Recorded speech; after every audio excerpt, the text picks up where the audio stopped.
오늘 본문 말씀 가지고 어리석은 자라는 제목으로 하나님의 말씀 함께 나누도록 하겠습니다. 우리가 시편 53편 읽으면 굉장히 많이 읽은 듯한 느낌이 드실 겁니다. 왜냐하면 벌써 우리가 시편 14편에서 이 말씀을 보았습니다. 시편 14편과 거의 동일한 시편이고, 또 의인이 없나니 한 사람도 없다라는 것을 바울이 인용해서 로마서 3장 10절에서 보면 이 본문을 인용해서 우리가 굉장히 익숙한 본문입니다.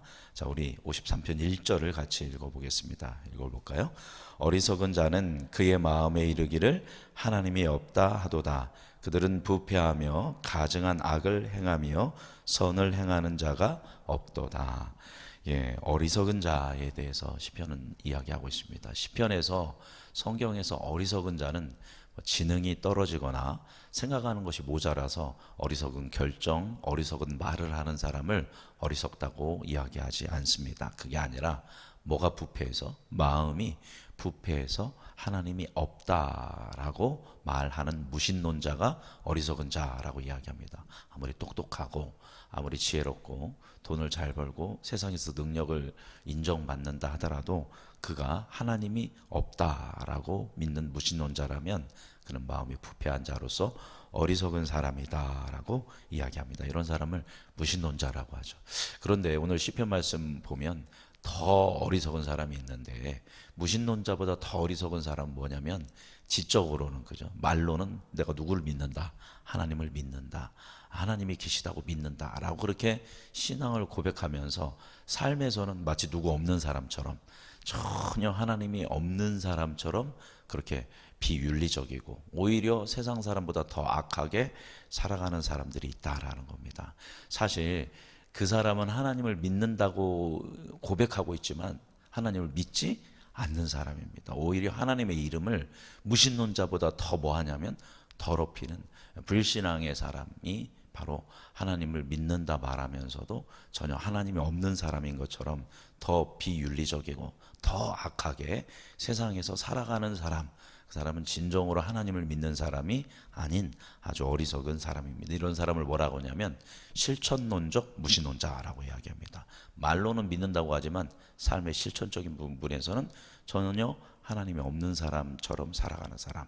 예를 들어서 예수님 오셨는데 예수님을 십자가에 못 박도록 내주었던 누구를 얘기하는 거냐면 대제사장과 바리새파인들. 이 사람들이 얼마나 하나님을 믿는다고 그렇게 철석같이 살았던 사람들입니까? 그러나 그 삶은 비윤리적이었고 무죄한 예수님을 십자가로 못 박는 그런 삶을 살았던 사람들이 이런 사람들입니다. 그래서 진짜 이제 지적으로나 삶으로나 무신론자라든가 실천론적 이런 무신론자들은 하나님의 존재를 부인함으로써 심판에 대한 두려움이 있다 없다? 없습니다. 심판이 두렵지가 않아요. 왜냐하면 누가 없으니까, 하나님이 없으니까 기준이 없죠. 그래서 누가 기준이 되냐면 자기가 기준이 됩니다. 그러므로 자기가 기준이 돼서 이익을 위해서는, 자기 이익을 위해서는, 또 자기 쾌락을 누리기 위해서는 서슴없이 행동합니다. 그래서 이런 무신론자들은 무서울 게 없이 제 마음 내키는 대로 행동하는 그런 특징을 가지고 있습니다. 그래서 세상에서는 이렇게 이익을 위해서 또는 자기 쾌락을 위해서 거침없이 서슴없이 행동해서 이익을 쟁취해내고, 그리고 쾌락을 쟁취해내는 사람을 지혜롭다, 똑똑하다, 유능하다 그렇게 이야기를 합니다. 그래서 그 사람들은 무서울 게 없다, 나는 뭐만 믿는다, 내 주먹만 믿는다 라고 이야기를 합니다. 그러나 사실 무서울 게 없는 것 같지만 그렇지 않다라는 것을 이 성경은 이야기합니다. 자, 우리 2절 같이 보겠습니다. 2절 읽어볼까요? 하나님이 하늘에서 인생을 굽어 살피사 지각이 있는 자와 하나님을 찾는 자가 있는가 보려 하신즉.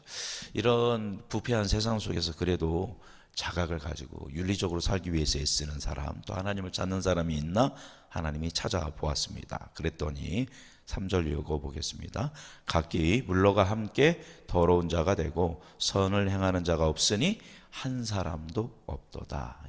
선을 행하는 사람, 하나님을 구하고 하나님을 찾고 하나님 뜻대로 살려고 노력하는 사람을 찾아봤지만 그런 사람을 찾았다 못 찾았다? 하나님이 못 찾았다라고 이야기합니다. 4절을 보면 마치 밥 먹듯이 이런 악인들이 죄악을 행하고 있다라고 이야기합니다. 무서울 게 없죠, 이런 악인들, 무신론자는. 그러나 종국에 그들이 이르게 될 심판에 대한 말씀이 5절에 나옵니다. 자, 5절 읽어보겠습니다. 그들이 두려움이 없는 곳에서 크게 두려워하였으니 너를 대항하여 진친 그들의 뼈를 하나님이 흩으심이라. 하나님이 그들을 버리셨으므로 네가 그들에게 수치를 당하게 하였도다. 예, 그렇게 두려움 없이 그들이 산다라고 주장했지만 5절 보니까 두려움이 없는 곳에서 크게 뭐하게 될 거다? 두려워하게 될 거다. 그리고 그 뼈를 하나님이 흩으실 건데 그 뼈를 모으지를 못할 거다라는 그런 심판의 말씀을 이야기합니다. 늘 무서울 게 없지만 앞서 얘기한 실천론적 무신론자들, 그리고 무신론자들은 하나님이 없다 하는 사람들은 늘 두려움이 없을 것 같지만 그 두려움이 없는 상황 가운데서도 두려움 가운데 그들이 살아갈 수밖에 없다라는 겁니다. 왜냐하면 내가 빼앗았듯이, 그죠? 내가 누군가를 굴복시켰듯이 나도 뭐 할 수 있어요? 빼앗길 수가 있습니다.